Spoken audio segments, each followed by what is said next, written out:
Hey, welcome everyone to a Sunday night watch through, but on Monday night. Sorry about the last minute shift, guys. I got to explain. Mrs. Legs and I are big fans of House of the Dragon, the prequel to Game of Thrones, and 9 o'clock on Sundays. That's when it comes out. And since we just got back from Europe and are struggling at night, we couldn't wait till 10 o'clock to watch it. So we had to watch it at 9 o'clock when it comes out so we could pass out and then wake up at 5 o'clock in the morning, of course. Um, hey, Clayton, it's been a minute, man. It's been a long time, it feels like, right? Since we've done one of these. It's been 3 or 4 weeks. How you doing? What's new? How's your Uh, summer been? Not so bad. Today was hot, so worked Yeah. outside. I'm happy I'm still awake at 9 p.m. after slaving away in the 90 Mm, plus degrees today, and all week it's looking bad. We have a heat advisory through yeah. tomorrow. The dogs don't love it, so try to be Yeah. careful. Fill up the kiddie pools with water. Took some cute Yep. pictures of all the dogs huddled in the pools today. So yeah, it's been a good summer. Nothing as exciting as your big summer trip though, which I cannot wait to hear about. Well, look, I mean, speaking of the heat, man, we went from like 65 degrees in Copenhagen, right, Yeah, to 95 degrees here, and we're also suffering from the heat as well. And it doesn't look like there's any kind of break. Maybe one day this week. I think we're supposed to get some remnants of that hurricane, and hmm but it's still, even if it's 79 degrees, if it's like 90% humidity, it sucks, right? No, but I mean, like, some of the guys on the chat probably have already heard it, but I'll go through it. Yeah, I had a great trip with the family. Spent 2.5 weeks between so awesome. Denmark, Austria, and Germany, and back to Austria, then to Denmark again. And it was just great. It's a great experience, man. The kids are 7 and 5, and my wife and I have decided that when we can, we want to try to expose them right to new countries, new cultures, see how people around the world live, and we just basically have started this kind of like journey, right? So like who knows where we're gonna go next year if we go anywhere, right? And where that might lead us to. Yeah, and we love to travel, my wife and I. So hopefully when the kids, as they get older, they get less rambunctious on the traveling, right? Because they had their moments, right? That was But my next question. How'd the kids do? yeah, they had their moments. But we asked, when I think about it, we asked a lot for a 5 and a 7-year old, right? Like every 3 days or 4 days traveling, Yep. getting in a car, getting in a plane, getting on a train, going to a different country, packing up, unpacking. So it was a lot. Maybe in hindsight, probably should have stayed instead of doing 3 countries, maybe 2 countries or 1 country. But as they get older, I think they'll be able to handle it. And they had their moments, but they also had a really great time, and it was good to see that and have that experience with them. You So learn how to do those trips the more and more you do them. I remember when we true. went to Ireland, we over planned. Like, Yeah. so we drove, which was a nightmare too. So when we went to Italy, then for our honeymoon, we were a little bit smarter about it. Like, okay, we're going to plan less, and plan more things kind Hmm. of closer together, Yeah. and yeah, not stretch the schedule out. And yeah, you do more and more of those overseas trips, the more you learn kind of how to do them where it's not Yeah. so much traveling, because I'm sure that is tough on kids. Did the devices work over there? Everything cool with that? Yeah, no, everything, Yeah. everything worked with that. We packed fairly light, right? So like we packed for like 5 days at a time, right? And so with the strategy of where we were staying, we did a lot of VRBO, finding places that had a washer so we can wash clothes, because we didn't Yeah. want to be it's look, the kids at this point, like we're lucky if they wear their backpack and help us out. And we're usually carrying our backpacks and then the 2 suitcases and then their backpacks. Right. So we did the right thing by packing light and spreading these places out that had the washing machines. But again, it was mostly like asking. We did ask a lot out of the kids to do. So, um, like I said, as they get older, it'll be a lot better. Bobby and Maggie loved Wolfgang. They met Wolfgang 80. We had several meals with them in Austria. Great guys, and great hosts, and caught a little bit of watch shopping, or window shopping, and you know, it was great. It was great, man. It was great. Cool. Hey, Good to hear. what do you have on wrist tonight? I bought a new little something, Ooh. nothing fancy. When the Casio Oh they're yeah, just releasing these 50th anniversary yeah, of Casio, these editions. This is their first watch ever reissue of it. I love the blue and gold highlights. So, yeah. Fun yeah, watch. it's just fun. Yeah, it's a polish, almost all full polish. So scratch monster. I already put Mhm. some scratches on it just looking at it, but who Yeah, cares? Fun yeah. watch. Fun watch. Absolutely, that's Yeah. awesome. And I got the GP, my Seahawk diver on this evening. Hey, let's say hello to the chat, and then let's get going with the soup. Hey, Maison is here. He's wearing his Moser Pioneer Mad Swiss Red. Mr. Wilson, hello. Mr. Caliber, good to see you. Greetings, greetings. Wayben is here wearing the Citizen chicken course. Very nice. Brownie, hey, Brownie, thank you. Wearing the gray side of the moon there. Underachieving Watch Collector, what is up? Hey, Homer, good to see Homer. you. Good to see you, Homer. And let's see here. Hey, Bruno, good to see you as well. Okay, well, so let's jump right into the soup, and we'll start off with one of your picks, Clayton. Watch Enthusiast London, the right way to wear a watch, on the bone or off the bone. How do you wear it? Yeah, I thought this was a fun little video. I know I've talked with some collectors about this, so I thought I'd bring it to the soup and see what you all have to say. I don't know his name, so I'm just going to call he's Wrist Enthusiast London. I'm just going to call him like Well for short, or Enthusiast, because that's Right. kind of a tongue twister to say. I don't actually know what his real name is. He's a proper gentleman with a vast vocabulary, right? So he says someone recently queried about how he wears his watches. That means ask for all of us common folk. So he thought he'd share. The protruding wrist bone is called the ulnar styloid process. From here on out, the USP. So this bone that is Yeah. right around where we wear our watch, the USP. Chat GPT describes it as a bony projection at the distal end of the ulna. Some are more pronounced than others. ChatGPT also says that wristwatches are typically worn above the bone. This allows for comfort and ease of wear. He has a very pronounced USP, Wrist Enthusiast London here, and actually includes it in his wrist measurement. Most of us don't do that, right? Mm. But he includes the bone, and he says he probably even has a skinnier wrist than he previously thought, because most people don't include that. So if he doesn't include that, he has a really skinny wrist. So, we thought when we discovered, oh, where am I here? Yep, can't read my own writing. So apparently, wearing a watch over the bone can be uncomfortable, right? According to Chat GPT. But he doesn't think it is. That's how he wears his watch. He wears it right on the bone. Chat GPT, like he said, says the proper way to wear a watch is above the bone, ultimate comfort. But that isn't what works for him. No one ever told him how to wear a watch, right? He just put a watch on and wore it. No one told him until the day he went into the Louis Vuitton boutique to check out the Tambour, a watch he's been very interested in purchasing. The sales associate, Daniel, said that above the bone is obviously how you wear a watch.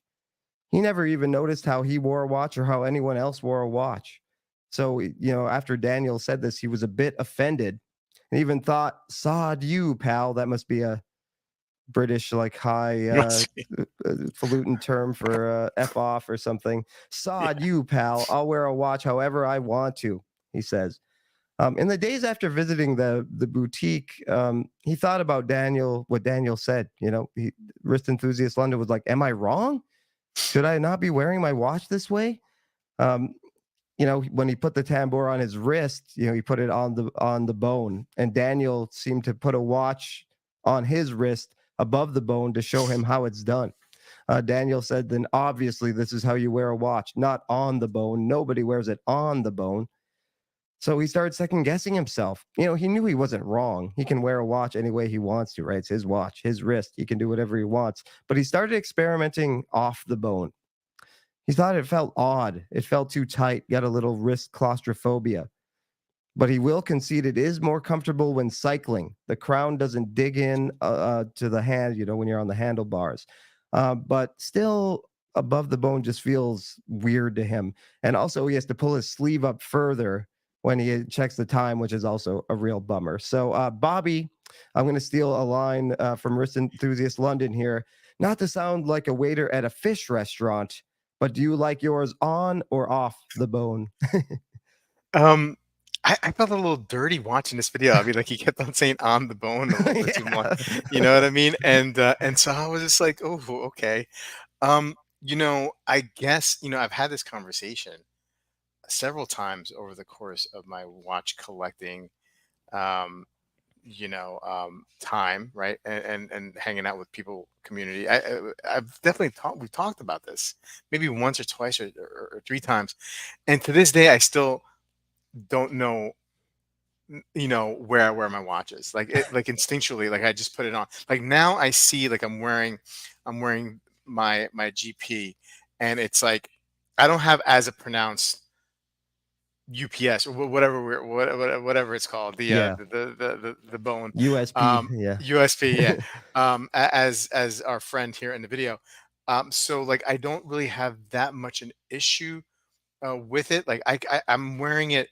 I'm wearing this now on the upper side, on the other side of the bone, right on the right side, as Yeah. Daniel would say, and it feels pretty natural. But there's been times when, especially on bracelet, when I find like the watch is kind of like going down to the wrist, closer to the wrist, Yeah. and so then if I recall, I always like shake it out and then make sure that it's like either like off the bone. I never wear it on the bone, the watch. So I guess I am on the upper side Yeah. of the bone, and I just never really thought about it too much. It just seems to move. It seems to work its way to where it's comfortable, right? And that subconsciously I'm not even aware of it. So I guess now that I'm paying attention, I'm on the upper side of the bone. How about you? Where do you wear your watch? I am a staunch above the bone or off the bone, if we want to go there. Watch wear. I don't like a watch flopping around. It actually gives me like I Mm, just hate it. I hate that feeling because a lot of the times I'm pretty active, yeah. and so maybe if I was, at a desk job or something, but I'm moving around a lot. So I like a watch. I would say like comfortably tight, not where it's Mm, making my yeah. Yeah. wrist sore or anything, but Yeah. just tight enough before that happens.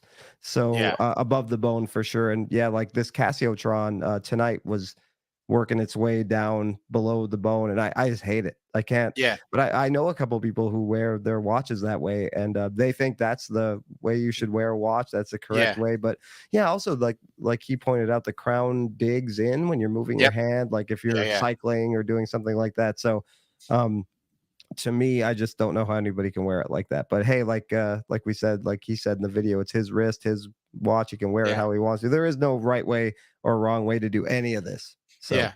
Yeah. Yeah. Even if you like let's say like you put your hand down, right, and you're like, you know what I mean. Like if for me, if I'm wearing it below the bone, it like it digs into the top of my hand here, and it doesn't like hurt, but it's uncomfortable. You know what I yeah, mean? It's just like and I do like, now that when I play through my mind, like often and not oftentimes I'll just like, shake it back. Like that's yeah, how I shake it back down. You know what I mean?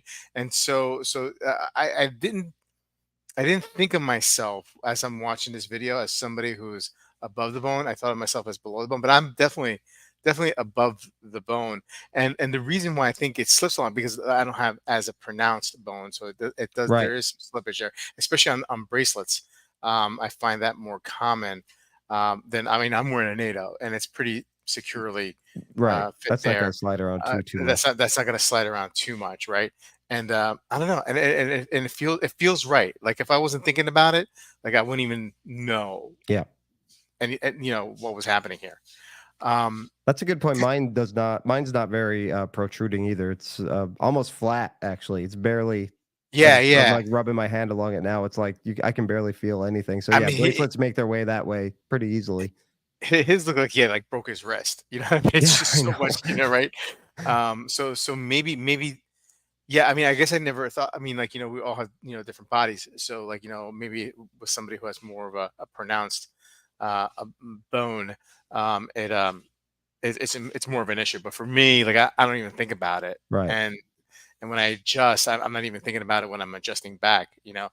I Hey, put my wrist let's. as far up my forearm as it can possibly go. I like to wear it like Oh, way okay, higher than that's pretty most high. people would probably like. Yeah, I like to push it up as far as it can possibly go.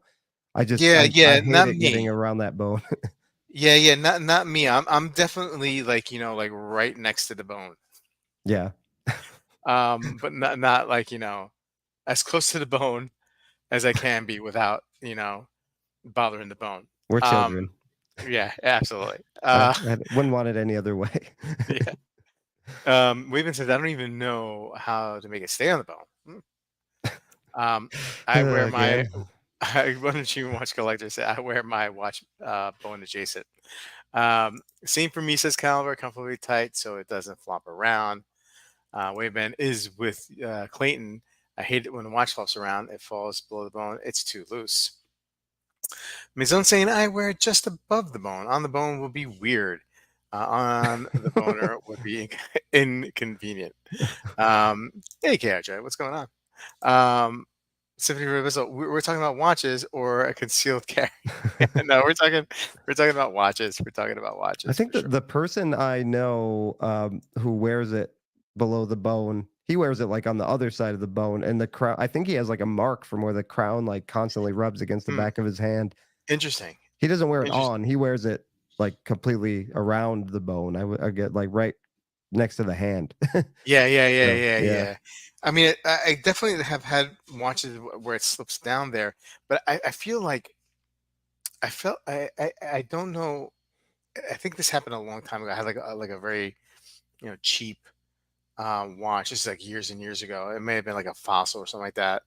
Um, and if I remember correctly, there was one time where it was so low, and like I bent my wrist, and the pressure like popped the Oh, bracelet yeah.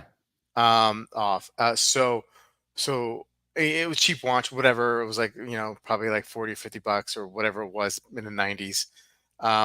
But I think ever since then, like that was I always I started doing this thing. Like when I felt like it too close to the wrist, I always do this and Yeah. and let it slip down. So interesting, interesting. All right. Hey, let's see. Anybody else got anything? Nope. Okay.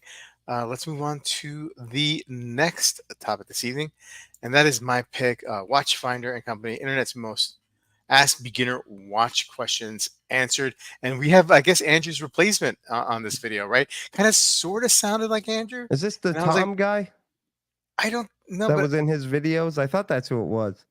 yeah, maybe. I mean, like the way he talks about affordable pieces and like not having any like high-end luxury pieces, Yeah. it could be. Yeah, yeah. Maybe it is. Maybe it is. I was trying to see if I recognize the voice as that guy, but anyway, kind of sounded like Andrew at first, and I was like, wait a second, and then I'm like, oh, this is definitely not Andrew. But let's see what he has to say. He plays a little game of Would You Rather. Now I'm going to go through most of them. Some of them I'm not going to go through because I would have had to like get images of the watch, and I just didn't have the time to do that. Right. But I got most of them here. First one: House or triple 100 Santos diamond set Cartier watch. 20 pieces, limited pieces. Um, you showing the video of actually turning the crown, and it looked like the dial was flipping like Venetian dial of Right. Venetian blinds, right? Pretty wild looking watch, right? And his answer, obviously, he's going with house. In this particular situation, of course, I mean, I would go with house. I mean, it's a cool watch. It's not something that I would wear. Um, but what say you? And as a follow up, would there be any watch out there, right, that you would actually consider buying instead of a house? Well, this in this case, house all the way. Yeah. I think that as much as I love the Santos and Cartier, that watch is just kind of that's not my thing. um, uh, like there's another Cartier that I know Sanjay and I love, the Mas Mysterious or however you say Yeah. it, Oh yeah. a Yeah. few Yeah. Yeah. years Yeah. ago. Like that's not Mhm. quite house cost. I don't know what they go Right. for on the secondary. I've never seen anyone wear one. Right. But yeah, something like that would be pretty cool. Or but no, I'd probably. I mean, what's a better investment, a house or if I'm spending that much money, I want to kind of think about that. So Yeah. I mean, the average home price I think is like in the United States. I think it's like in the high threes. Like let's say it's yeah, 375. yeah, It may be even more now, yeah. but 370. So like, is there a watch at that price point that you would rather have Mm, just than don't think so. yeah, I just don't think so either. Um, there's I mean, there might be some watches out there that I'll be like, I'd rather have that watch than a car. Uh, but definitely not a house because the house has the functionality of you actually living in it, Right. right? You Yeah. know what I mean? And and you don't have that with a watch. And a watch like that in particular, let's say like that Santos, that he used as an example. Like I'm not going anywhere with that watch. I'm Yeah. you know what I mean? Like even that watch would attract attention, right? One spring bar slip and it falls on the sidewalk, and there goes your Yeah, big investment, right? yeah, yeah, yeah. Unless it's insured. Hopefully, it would be insured. Right. Well, I would hope like at You that would need point. homeowners type of insurance on that thing. Yeah, So, yeah, yeah. flood Okay, so insurance, everything. yeah. Okay, so I think we're going house on that one, right? And Yep. probably most likely a house in every scenario if a watch comes up, Yeah, even if there we would love it or it not. would have to be a really, really cool watch, like, I don't know, maybe not even materials and everything, like, maybe, I don't know, a watch that someone like an actor or something, like his personal watch that went up for sale that, like, maybe I don't even know if there's anyone I idolize that much that I would be willing to pay that much, but it may be something more along those lines than just, Right. precious metal or something. Yeah, yeah, absolutely. Some sort of provenance to it, right? Or Right, and right. it has to be like unique and it has to be like the only one. You know what I mean? Like that kind of like specialness to it. Yes. Um I'm gonna skip over the Seiko GMT one because Mm. again I don't have pictures. But number three on his list was which is a better choice, right? Invicta, Fossil, or Boulevard. Now he was like right off the bat, okay, it's Boulevard, right? Like it's obviously Boulevard. And then he went into, calling, Fossil as a fashion brand. And then even though they own Zodiac, right? And that kind of puts them on the map per se. And Invicta, he was just like, okay, Invicta. But what say you? And I think I know the answer is gonna be. Um, but why not the other two? Um, Bulova, they have a really Yeah. cool history. I Right. used to own the Bulova Astronaut, which was given to Mhm. like fighter pilots. It was only issued to them, so they have a great history. Um, I mean, I would pick Invicta. Invicta is not a bad way to start. I owned one when and I have a great story. So I bought that was one of the first watches I bought. I was in a buying frenzy, and my wife went to TJ Maxx, and she called me and she said, "Oh, there's a bunch of watches here," and she showed me this Invicta. It's what do they call it? The sub copy watch. I can't remember what it's Yeah, called. like Pro Diver 1853. or whatever it's Yeah. called. Yeah.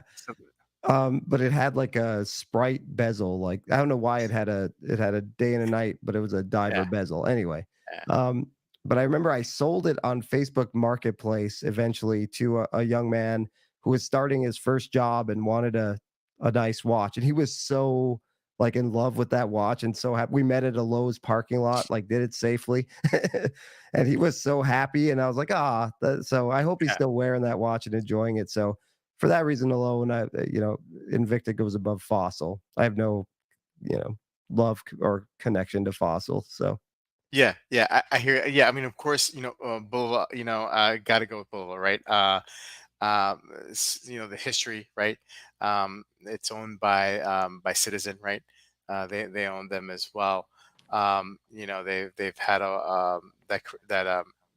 that space watch, right? Which is pretty cool Lunar watch that they Pilot. had. Yeah, the Lunar Pilot, and some other great pieces, right? Um, so no brainer. For me, between like Invicta and Fossil, I've owned Invicta. Fossil has, they have kind of like a little sentimental space in in my heart because uh, I think it was like the only watches I was buying in the early '90s when I was like in college or out of college. Right, you go to the mall, right, you go to Macy's and they had Fossil watches. So I know I bought like my fair share of Fossil watches in a short period in the '90s there, right? So like every time I needed to go buy a belt, right, it was like right next to the watches, right? So in the mall. I would go Fossil. Don't hate Fossil. Invicta's tough, right? It's tough. It's a tough ask. I mean, like I know there's people out there who love Invicta. Our boy Jeff Man. I mean, like that's he collected. He had 100 Invictus, right? I We mean, had like like before he 55 at once, something right? ridiculous amount, right? Before he like the obsession changed over to Seiko, right? There are Uh, Invicta collectors, for sure. absolutely, yeah. My I mean, neighbor like, actually wants to give me one. He wants to do like some sort of trade. He yeah, got a skeleton dial mm, Invicta, and he's not gonna oof, wear it. And yeah, so we're working on a trade. I'm gonna get him a leather strap, and he's going to give me that watch. So sweet, I don't know what I'll sweet. do with it, but Yeah, I mean, I've had Victor's. I guess a good buddy of mine. His dad knows I'm into watches, and he was at um some like not flea market, but a garage sale, and yes. he saw. Oh, he was telling me how he saw. He's like he gifted it to me, right? And it was like an Invicta, right? Yeah. And he said like he saw it there and there was no price tag on it and he bought a couple things and he's like how much she's like how he thought it was a nice watch and he's like how much do you want for the watch and the lady's like yeah don't worry about it you get it. So she's just like So my neighbor, another neighbor goes to like he's into cars and he goes to like these car swap meets.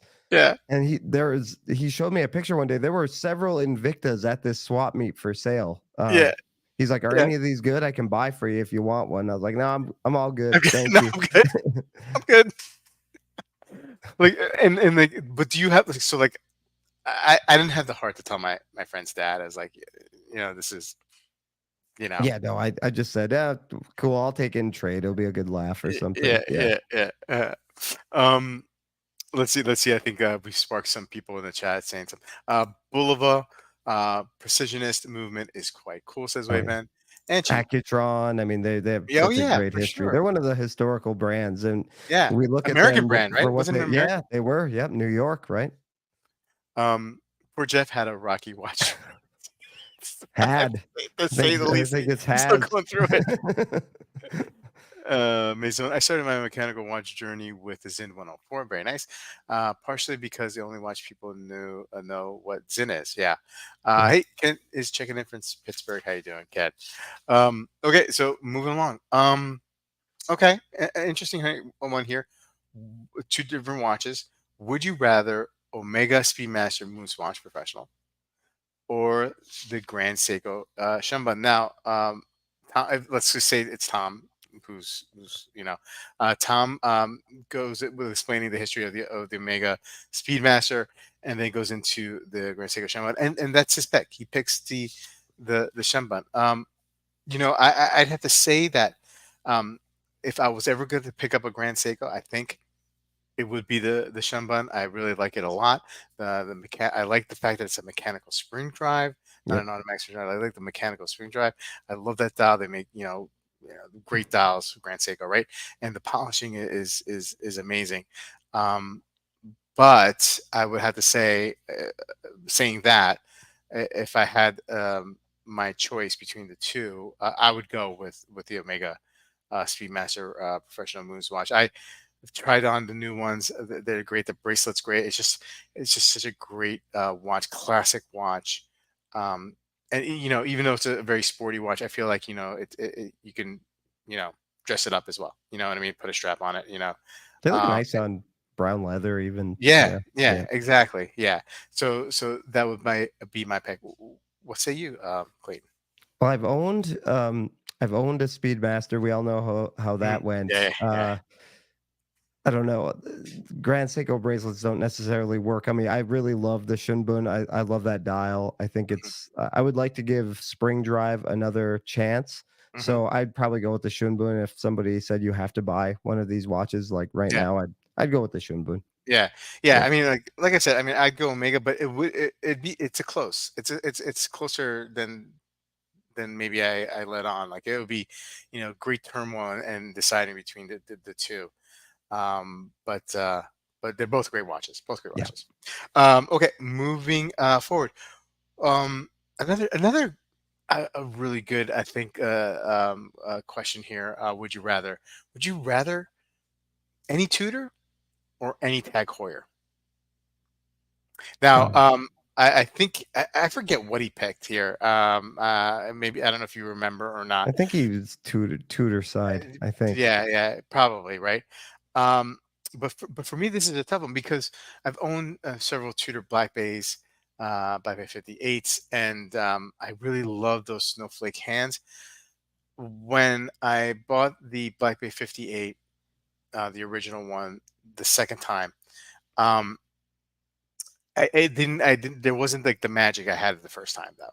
You know what I mean? So I think even though like I really like Tudor, I really like those snowflake hands, and maybe one of these days I'll get one of those Black Bay 58 GMTs. I think that's a very compelling piece, or maybe the new the diver, the 41, the monochrome dial, or even with a red, the burgundy bezel looks awesome. I love that watch too. Um, I think I would go Tag Heuer. I would go. I really like the Monaco. I really like it's one of my favorite watches. Um, and I like what they're doing with the glass box Carreras. I know they're expensive, but I think they look really, really cool. Yep. So I would go with Tag Heuer because specifically the Monaco, the Steve is it Steve McQueen, whatever that, Yes. yeah, the Steve McQueen Like the golf Monaco, the colors Golf, and yeah, yeah, yeah, yeah, yeah. That's love that yeah. watch. Um, what do you think? So I've owned several Tudors. I have never owned a Tag actually, but Yeah, I've like never you, owned one either. yeah, I really, I think the FXD still ranks as one of my favorite Mm, dive watches of all time. Outside of that, I don't think I'm a buyer of anything else Tudor does right now. Um, that 41 monochrome. I've had that watch. Not, not that watch, but that mhm, style of watch. Like I'm all mhm. good there. I like the FXD better. Um, so yeah, right now I'd probably say Tag. I love the glass box. You Yeah. know, the the Monaco wears a little weird. I've tried them on. Yeah, yeah. I just they don't wear. They're not for my wrist. They just Mhm. don't work on my wrist. I just don't like the way it feels. I tried the Skipper on earlier this year. Yeah, The Datura, is that what it's called? The green with the like odd sub dial. Tried that one. I'm not yeah. sure if that's what it's called. That might be a Breitling. I Breitling, might I be think that's getting Breitling. confused. Yeah. Yeah. But yeah, so I really love what they're doing right now. I actually like the solar graph, is it called? I love that Mhm, Aqua Racer, the titanium. It's so darn light. mhm. It's a quartz diver. So yeah, I really like a lot more of what Tag is doing than what Tudor is doing as a whole, I think. Yeah, So yeah, yeah. yeah. I think for me, like, because Tudor just seems to be a Black Bay brand Yeah. that's a little, right now I'm just down on Tudor. I still like the brand. I'm just, compared to other brands, Yeah. I'm not rushing to get another Tudor, Right. Yeah. I I'm if I didn't love the FXD, I'm probably all set with them. yeah. But I like that watch, but yeah. We've been saying the Shunbun for him, it was his first luxury watch back when it was a limited production, U.S. exclusive. Now everybody and their grandmother has one. Maison saying from Tag Heuer, I probably look at the Heuer Carrera. From Tudor, one of the Black Bay 41s. But in truth, it's neither. I keep the money and say, oh yeah, I mean, like for sure. Like I mean, like I probably am not a buyer either case, but in this scenario, I'd go. I sooner get a Yeah. Tudor, sooner get a tag than a Tudor. And then finally, the last one where I didn't have to like pick up draw a picture. Somebody from Instagram or Twitter or whatever had posted asking the community should he sell his Chopard Iron Eagle um, to buy crypto. or just keep it. And very very interesting. I've become a big fan of this Iron Eagle. Yeah, it's cool. So I think it's like one of that and the Laureato are like my two favorite integrated sports style bracelet kind of Yep. watches now these days, right?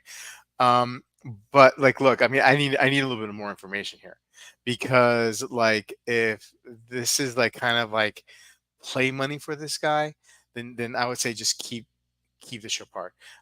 If it's not play money and you could sell it and you can make an investment that'll pay off if you're confident in your research that it'll pay off down the road. You can buy several more of these Iron Eagles. Right. You know what I mean?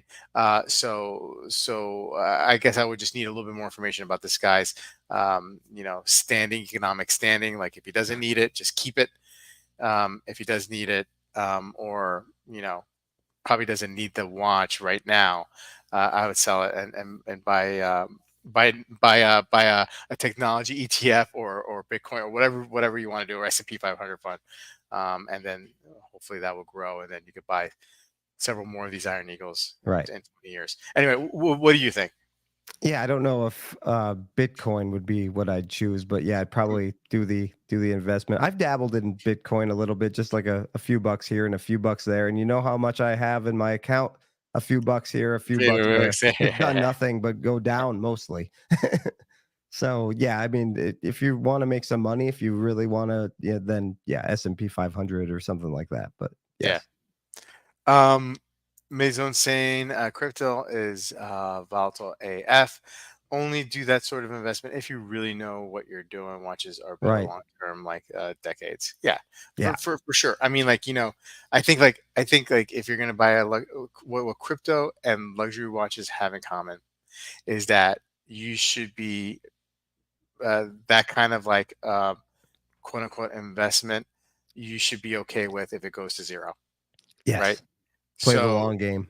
So yeah, so if this is like actual money that you really need, don't buy watches and don't buy crypto. Right. You know what I mean? Yep. Either save it or actually you probably want to invest it somehow because with inflation your cash is losing you know year over Yeah. year. Anyway, but yeah, for sure. It's play if it's play money, that's one thing. If it's real money, if it's serious stuff, then don't even bother with either one of them. All right, hey, let's jump to our final topic of the evening, and we have a video from a degenerate watch addict. Expensive watches aren't perfect. It's okay to criticize them. Clayton, take it away. This one's a little irreverent, some Yeah, language here. Probably a good night for Sanjay to not be on the show. yeah. Some swearing, but yeah, he's DK. Just tells it like it is, right? That's his name, Degenerate Watch Addict. So, DK usually doesn't like watch collecting advice content. He says it's too contrived. So instead, he calls this show "Watch Collecting BS" as a result of overthinking, which we all overthink, right? I spend my days thinking about watches, overthinking about watches. Um, so today's topic, it's okay to criticize your expensive watch. In fact, you deserve to be extra critical of an expensive watch because you worked hard for it. You know, you worked hard for that money. It's a big investment. So, um, he says watch buying is rarely logical, right? It should, however, be enjoyable from beginning to end, especially if it costs an F ton of money. He said everyone deserves an enjoyable experience no matter what the price is. If you're playing in the affordables only, you deserve to enjoy your watches too. But he said at a higher price, watch should imply an even more enjoyable experience, right? Like I can buy a $300 watch. If I'm buying a $5,000 watch, Mhm, it shouldn't be diminishing returns. I should be getting some more enjoyment out of this. Um, mhm, so he says, the more expensive a watch, the harder he finds it to criticize its shortcomings. It's almost embarrassing, right? You spend mhm. big money on a watch and bezels a little off or something. You might try to hide it in pictures, shoot it at an angle where nobody can see it. um, he said there is a level of pride he has to overcome when admitting he fell for a snake oil pitch.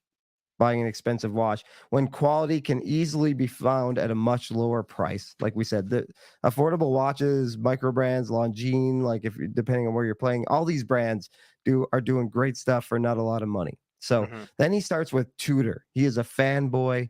He finds himself defending them all the time. But what can he say about their dial and bezel misalignment issues?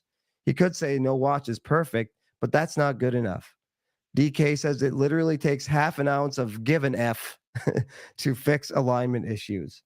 Maybe it's nitpicky, but nitpickiness at this price is warranted, right? We should be getting what we pay for. And if we're not, it's okay to complain about it. Then he goes to Omega. He's had the stuck clasp issue on his SMP. That issue is so wide known, forums have been dedicated to it. Instead of excusing it and just saying, "Oh, I'll send it back," you should demand that Omega gets it right. There's no other luxury brand I can think of that has the clasp issue. My neighbor has had it twice on his Wow. SMP. He gave it to me to send back to Topper. I hooked him up with Topper, and he bought it from there. And I tried to mess with it. It got stuck on my wrist. My wife actually had to, while the watch was on my wrist, unscrew one of the links, one of the screws to get the Oh, watch wow. off of my wrist. And this was like the only expensive watch this guy has ever bought. And the day after he got it, the clasp got stuck. It's disappointing. You know, Yeah. he Yeah. used money his parents gave him like 30 years ago. He had like gaining interest to buy this watch. He was so excited. It puts a damper on the luxury watch experience when that happens. So inexcusable for a brand like Omega to be having these issues. And then Rolex. He thinks the micro adjust on the Explorer is bad and he hates getting the bracelet off. It's not user friendly, the high tolerance on the spring bars. I always thought that was a sign of quality. Maybe I'm off there, like that the Rolex spring bars are like there's a lot of tension there, a lot of resistance. I always Mhm. thought maybe because they're well made. I don't know. Yeah. Then he has a "Don't be a c word" PSA here Yeah. That was awesome. for anyone who says that these watches he's talking about are entry level watches. And it's okay for them to have issues because Explorer is an entry level Rolex. He Mm. said, for most of us, these are luxury watches, right? Yeah. We know some people maybe who, the Explorer is a luxury or entry level watch, but for most of us, that's a very special watch that we have to save up months and months for. He says the community gaslights people for having basic standards. And that's true. I think if you go on like a Grand Seiko forum and complain about the bracelet, they're going to tell you where to go, right? They're going to Yeah. defend it. If you go on Rolex, Omega, no matter what the brand is. He thinks that for himself anyway, no amount of hype should ever prevent him from seeking his money's worth. We should hold these brands accountable. How do you feel about this? Have you ever Mm. bought like an expensive watch that everyone knew you were excited for, and then you get it and like there's an issue? Have you been honest about it? Have you complained about it? Do you feel comfortable complaining about it? Um, with my black bays, um, I think with two of the three, I could have sworn there was a misalignment in regards to the arrow, right? The top arrow that was should go right above the 12 o'clock. Yeah, Um, but it was just hard to tell from the kind of the box sapphire whether if it was lined up or not. And I usually with these things, like if I think I see it, I see it, right? right.